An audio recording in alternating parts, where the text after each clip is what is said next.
Yes, ladies and gentlemen, episode 102 of Pokemon Horizons titled The Night Encountered in the Ruins just dropped, and we got a brand new capture for Liko in this episode, as well as Dot taking on Penny. How will it all go? Let's talk about it.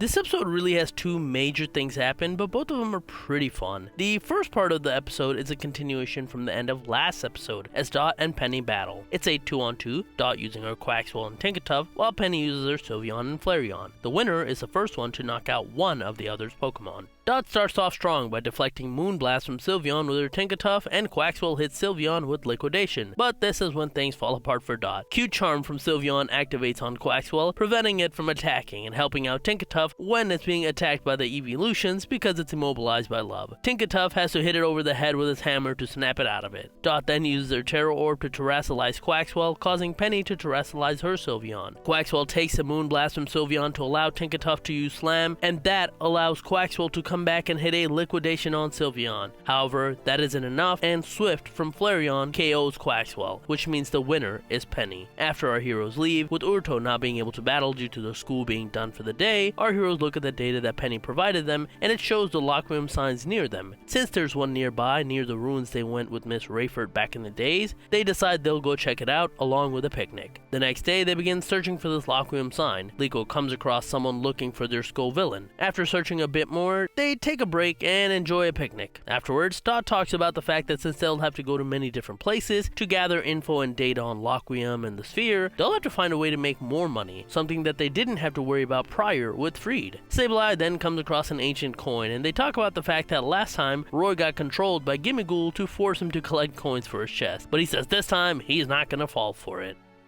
And then he, along with everyone else, except Liko, fall for it, and begins searching for the coins. Meanwhile, Liko is looking for the Laquium signs when her Terapagos sees a rune that it's been to prior and goes in it. Liko then turns around to see Terapagos is missing. And inside the rune where Terapagos goes is Charcadet. It's the same Charcadet from episode 57 when they went with Rayford, so Terapagos and it recognize each other. It seemingly is protecting a group of Pokemon that are scared, because there seems to be some Pokemon missing from that group. That's when outside, Liko comes across signs of Laquium. She tries to call the others on their phone to get their attention, but all of them are too busy gathering coins for Gimmighoul, so they ignore it. Hatchram senses danger, so Liko and her Pokemon go towards it. It's a Scovillain with Laquium all over it, attacking some smaller Pokemon. Liko thinks this might be the Scovillain of the trainer who was missing hers, so Liko gets her Meowscarada to attack it to get its attention away from the others, while having Hatchram heal the smaller Pokemon. Meowscarada continues battling it in order to stop it, but it is a fire type, so Meowscarada can only hold on for so long. However, that's when Charcadet and Terapagos once again arrive to stop Scovillain. Scovillain attacks Charcadet, and it takes on its fire attacks, because its ability is Flash Fire, which allows it to not get hit by fire moves, and instead, it boosts its power and fires back with a fire attack of its own. Liko uses this opportunity to have Terapagos then absorb the Laquium from the Scovillain to stop its rampage, and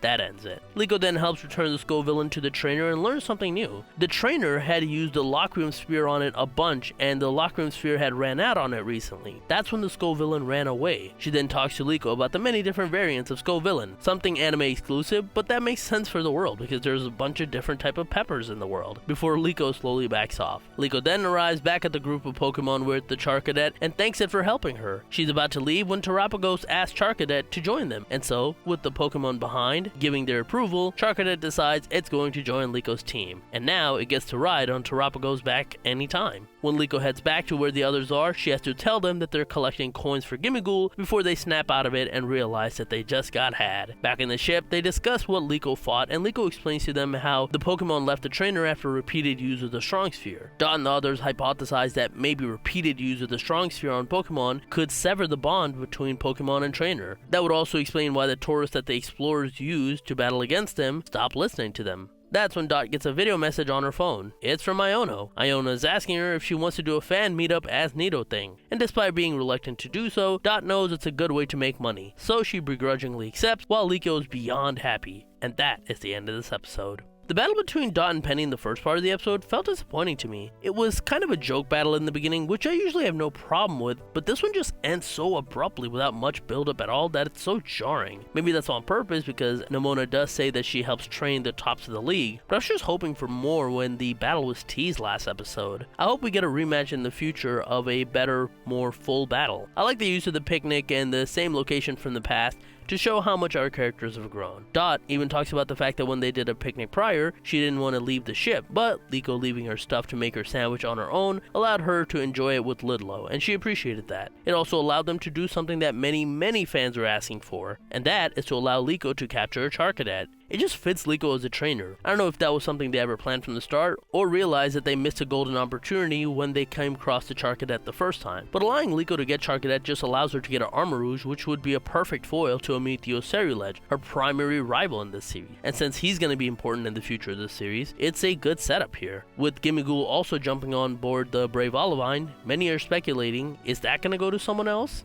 Maybe potentially Roy? And if he does, Roy's team is so unbelievably strong, that would make it even more busted, especially if he gets a Goldango. But who knows, maybe that's what they need in order to beat someone like Spinel. With the next episode having Nidothing and Iono do a meetup, there's going to be opportunity for intel and shenanigans. And I have a feeling something big will be talked about next episode. I don't know what it's going to be, but I can't wait. But what about you guys? What did you guys think about this episode? Let me know in the comments down below. Don't forget to hit the like button, subscribe for more, and that's it. Have a wonderful day, and I'll talk to you guys later. Peace.